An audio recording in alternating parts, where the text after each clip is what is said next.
Part 2 in section 5.6. I'm going to start by writing down 3 formulas for computing integrals, and they're going to look just like formulas for integrals that you've already seen, but they're going to contain the variable u, and u stands for a function within these formulas. So we're going to use them in new and exciting ways. The book actually, according to my notes, calls them substitution formulas. I'm inclined to call them integration formulas. How about integration by substitution formulas? Substitution.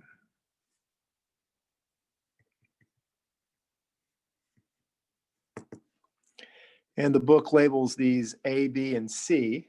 Formula A is that the integral of u to the n du is equal to 1 over n plus 1 u to the n plus 1 plus a constant,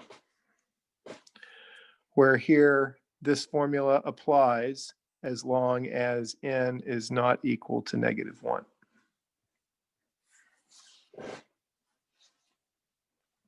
Like I said, this should be familiar to you. You already know how to integrate something to a power. You know how to integrate x to the n. You would use this formula.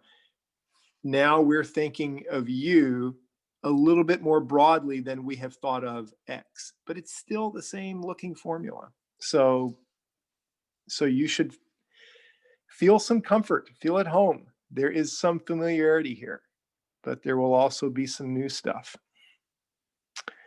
The integral of e to the u du is equal to e to the u plus a constant.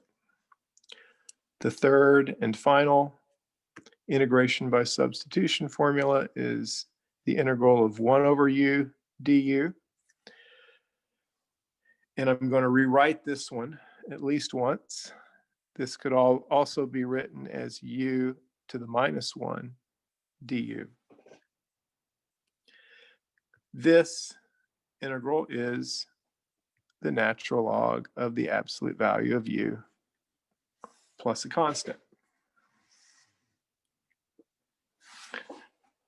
So let's start to look at some examples where we illustrate the fact that we are thinking of u a little bit more as a function rather than just a pure variable.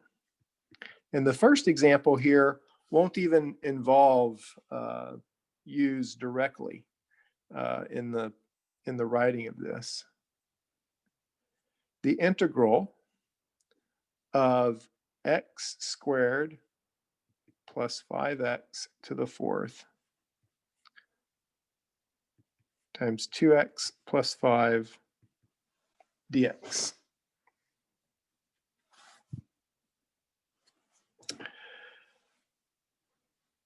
So look at this.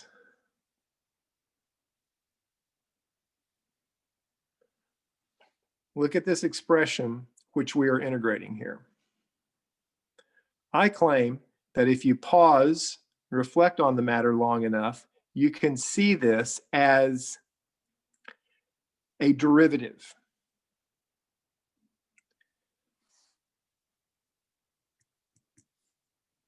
You can see it as a derivative if you think of this part of the first expression as u. In other words, a function u. U being, in this case, x squared plus 5x. Well, if u is this function here, then what would be the differential of u? Well, we said in the last part of the lecture that that's f prime of x dx. So in this case, that would be 2x plus 5 dx. So look at this. This part here just looks like du. It's exactly du, if this is u at least. So in other words, we could take this entire integral, and with this substitution, we have u to the fourth du.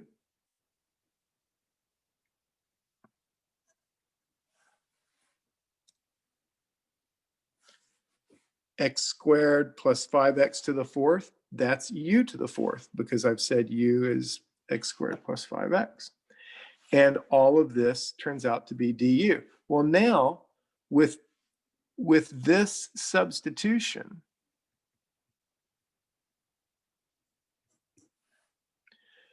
this integral here becomes this integral, and I suggested earlier, these integrals look familiar to you. You know how to integrate these things. This is home up here. So this should feel like home a little bit. I know how to integrate u to the fourth. That's 1/5 u to the fifth plus a constant. Okay. So if I then go backwards, so to speak, and put the x squared plus 5x back in for u here, then I would get 1/5 x squared plus 5x to the fifth plus a constant, and that's the original integral. The integral of this equals this. Now, under normal circumstances, you're done. If a problem in the book says evaluate this integral and you write this expression, you would be done and you would get full credit. But since this is our first example, let's check our work this one time. How do we check our work when we take an antiderivative? Well, if this is supposed to be an antiderivative, then we can check it by taking the derivative of this expression and showing that we get this expression. So let's take the derivative of 1/5 x squared plus 5x to the fifth plus a constant, and let's see what we get when we take the derivative here.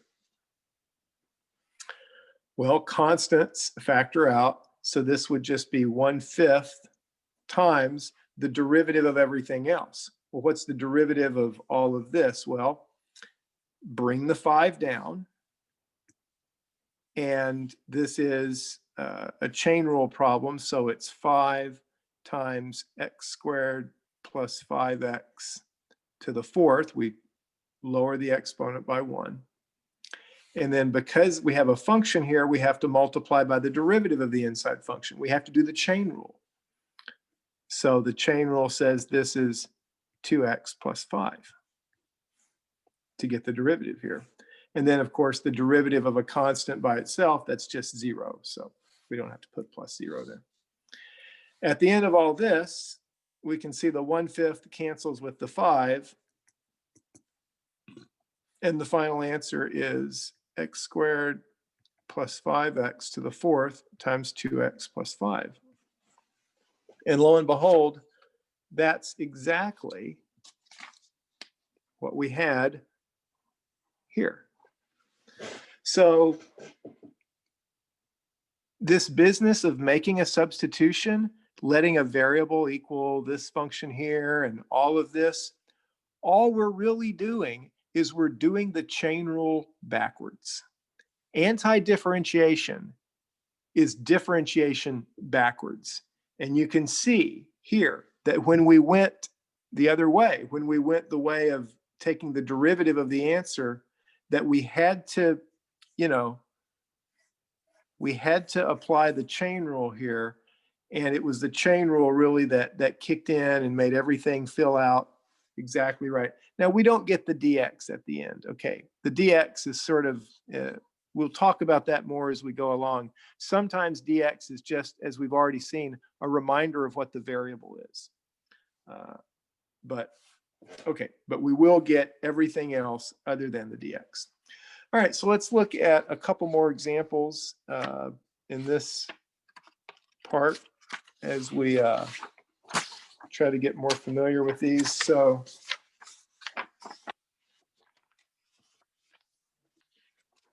here are our integration formulas, integration by substitution formulas.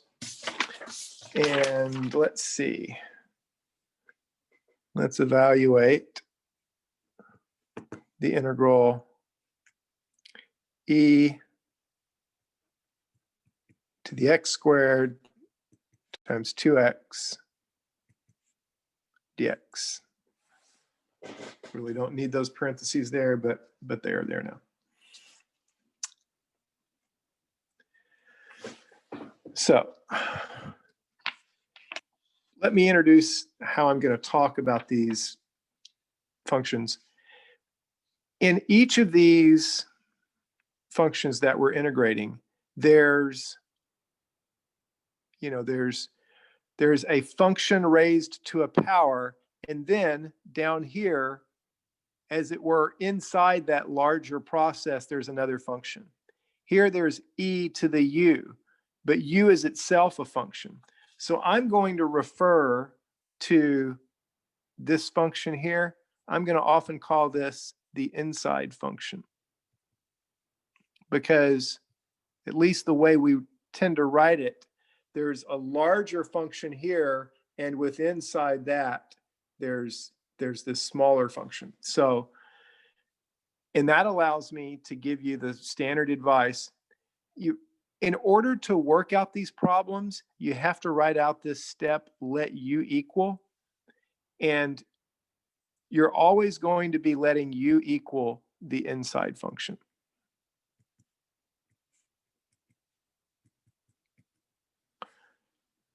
So u in this case is x squared. U will show up here. In e to a power, it'll show up as the power, and in these 1 over, it shows up in the denominator. So in this case, u is equal to x squared. So what is du? Du is the derivative of x squared, so 2x times the differential times dx. And again, we see exactly what we want to see. We see the differential here. So then the original integral is just e to the u, because that's what x squared is. X squared is u. And then this part is exactly du. Then this integral is e to the u plus a constant. And now we're to the final step, where we just need to, what I sometimes call unsubstitute. We need to do the backwards substitution. We're going to put x squared back in for u here. So this is e to the x squared plus a constant.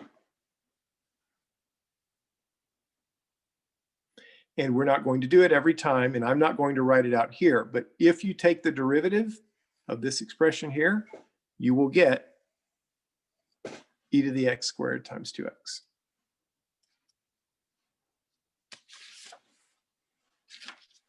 Okay.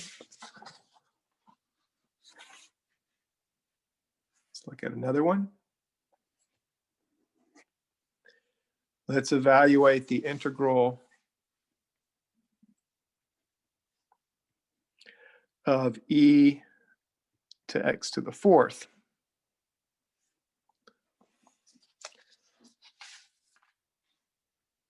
Times x cubed dx.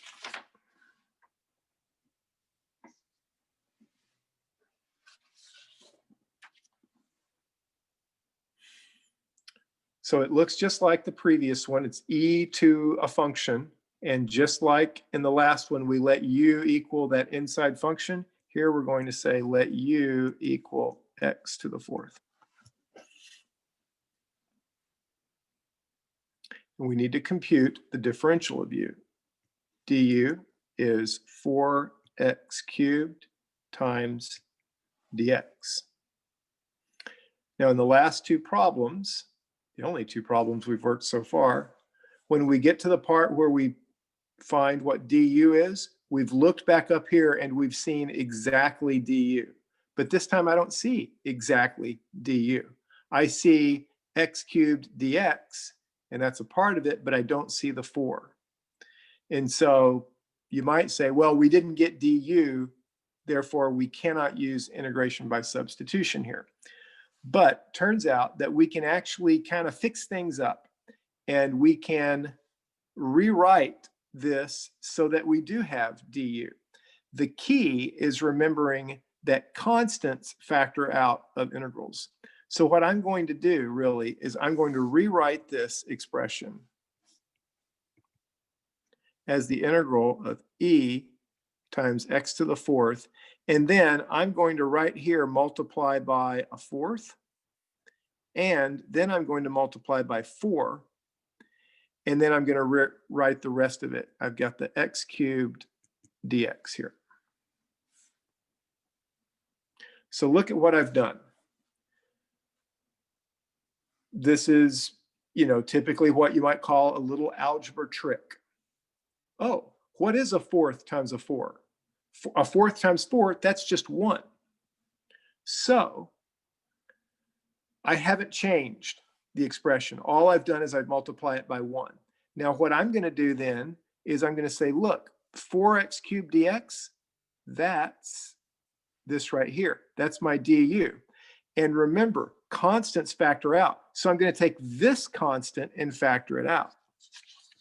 So I factor out the 1/4, but I don't factor out the 4. And so then this is 1/4 times the integral of e to x to the 4th, and then times 4x cubed dx.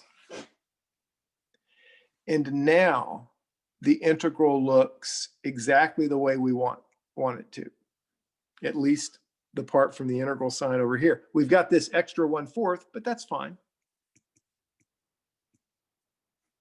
Notice I can now say e to the u, because x to the 4th is u, and then out here 4x cubed dx, that's exactly du.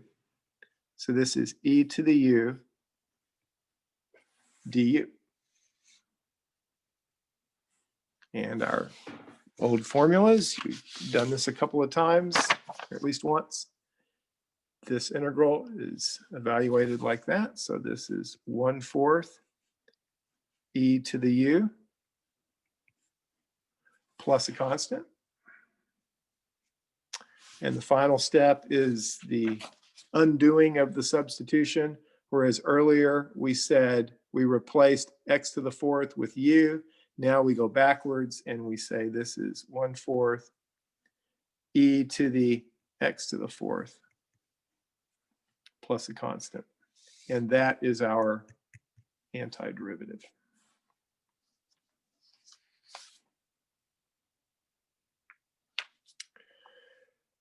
Okay, I think I'll stop there. We've got more examples to look at in part 3 of the lecture, but I feel like I've done enough here. So